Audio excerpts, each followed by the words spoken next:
اللہ کی تدبیر مضبوط ہے. اور جو اپنی جوانی کو پہنچے، جب وہاں اس کے گھر میں مصر کے اس مالدار کے گھر میں آپ نے زندگی بسر کر رہے تھے، بچپن سے بڑے ہو گئے اور ایک جوانی میں آ گئے، ان کو اچھی طریقے سے اپنے بیٹے کے جیسا پال پوش کر رہے تھے، جس نے اس کو خرید کے لے کے گیا، اور اس کی بیوی کو کہا دیا کہ اس کو اچھی طریقے سے خاطر سے رکھنا کہ یہ ہمارے کام آ جائے، یا اس کو ہمارے بیٹا ہی بنا لے.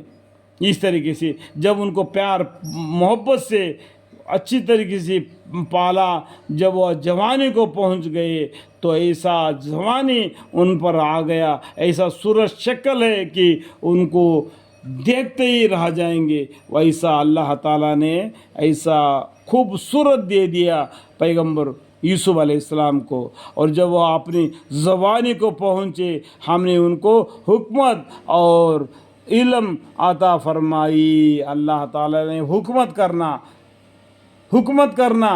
اور علم عطا فرمایا، اور نیک لوگوں کو اسی طرح بدلہ دیا کرتے ہیں. جو اللہ تعالیٰ نیک لوگوں کو یوسف علیہ السلام کو منتخب کر لیا، اس لیے نیک بتا دیا. کذالک نجزی المحسنین. اور جس عورت کے گھر میں یوسف علیہ السلام رہتے تھے، جس کو مصر کے جو پیسے والا نے لے کے گیا تھا، وہ اپنے بیوی کا حوالے کر دیا، تو اس عورت کو یوسف علیہ السلام کے اوپر محبت آ گئی. اور جس عورت کو گھر میں یوسف علیہ السلام رہتے تھے، وہ ان سے اپنا مطلب حاصل کرنے کو ان کو پھسلانے لگی. دیکھو، غلط کام کے طرف وہ بتانے لگی. لیکن اس نے خرید کے لے کے گیا، وہ کیا بولا؟ اس کو ہمارے کام آئے، اس کو ہمارا بیٹا ہی بنا لے. تو وہ کیا ہوگی؟ ان کی ماں ہو گئی اور یہ ان کے باپ ہو گئے. جس طریقے سے وہ ان کے دل میں ارادہ تھا ان کے موافق سمجھ لو. لیکن جب جوانی کو یوسف علیہ السلام پہنچ گئے تو ان کی جوانی کی یہ للچاٹ تھی کہ وہ جس نے ان کو پالا پوشا پرورش کیا، جو مصر کے جو رئیس آدمی کی بیوی نے ان کو نظر اس بچے پر پڑی، ان کا پیار ان کے دل میں جم گیا، ان کو پھسلانے لگی غلط کام کرنے کے لیے، اور سارے دروازے بند کر دی اور کہنے لگی کہ آجا، تم ہی سے کہتی ہوں. ابھی گھر میں کوئی بھی نہیں، سب دروازے بند کر دیے، آ جاؤ میرے پاس. اس طریقے سے وہ باتیں کہی، تم ہی سے کہتی ہوں. تو یوسف علیہ السلام نے کہا، یہ تو بڑا بھاری گناہ ہے، زنا کرنا بڑا بھاری گناہ ہے. اللہ بچائے، اللہم اغفر لی، اللہم اغفر لی، اللہ بچائے. دوسرا، وہاں میرا مربی ہے، جس نے تمہارے ہسبینڈ، تمہارے شوہر مجھے خرید کے لے کے آیا، وہ ایک بڑا اچھا دل والا ہے، اور وہ میرا مربی ہے کہ مجھ کو کسی اچھی طرح رکھا.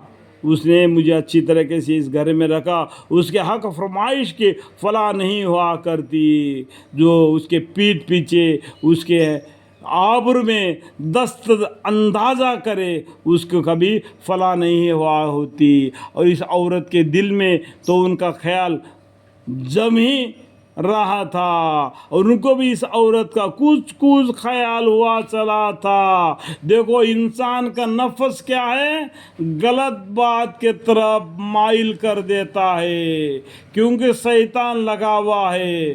تو اس عورت کو یوسف علیہ السلام کے بارے میں خیال تو جم ہی گیا تھا، لیکن دروازے بند کر کے عورت نے ان کو اپنے طرف پھسلانے لگی. تو یوسف علیہ السلام کو بھی اس عورت کا کچھ خیال ہوا چلا تھا.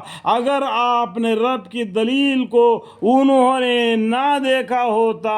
یہاں پر 3 نمبر فائدہ ہے، اس کے بیچ میں دبی ہوئے معنی ہے. اے یوسف علیہ السلام، ایسا نادانی کے کام مت کرو.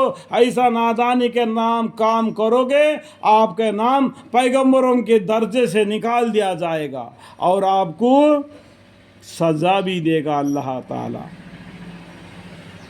تو یہ بات کو جب ان کو اللہ تعالیٰ نے بتلا دی اپنے رب کے دلیل کو انہوں نے نہ دیکھا ہوتا تو زیادہ خیال ہوتا عجیب نہ تھا۔ تو اللہ تعالیٰ کے قدرت، اللہ تعالیٰ کا علم ان کو پہنچا تھا تو اور بھی زیادہ پیار لگ جاتا اگر نہیں پہنچتا۔ تو اللہ تعالیٰ کی طرف سے ان کے پاس وحی کے ذریعہ ایسے الفاظ آ گئی، ان کو معلوم پڑا تو ان کا دل میں جو پیار آ رہا تھا وہ رک گیا، شیطان کو دبا لیا، دب گیا، اور آپ کے دلیل کو انہوں نے نہ دیکھا ہوتا تو زیادہ خیال ہوتا عجیب نہ تھا۔ شیطان تو خیال یعنی اس طریقے سے انسان کا جو نفس ہوتا ہے نا وہ غلط راہ پر دکھا دیتا ہے، اور یوسف علیہ السلام کے دل میں بھی تھوڑا تھوڑا سا ایسا خیال آنے لگا تو اللہ تعالیٰ کے دلائل کو انہوں نے نہ دیکھا ہوتا تو زیادہ خیال ہوتا جاتا، عجیب نہ تھا۔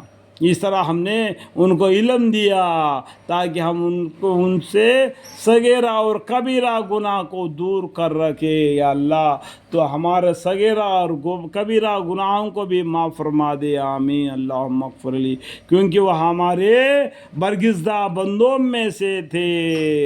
اللہ تعالیٰ ان کو منتخب فرما لیا تھا، یوسف علیہ السلام کو۔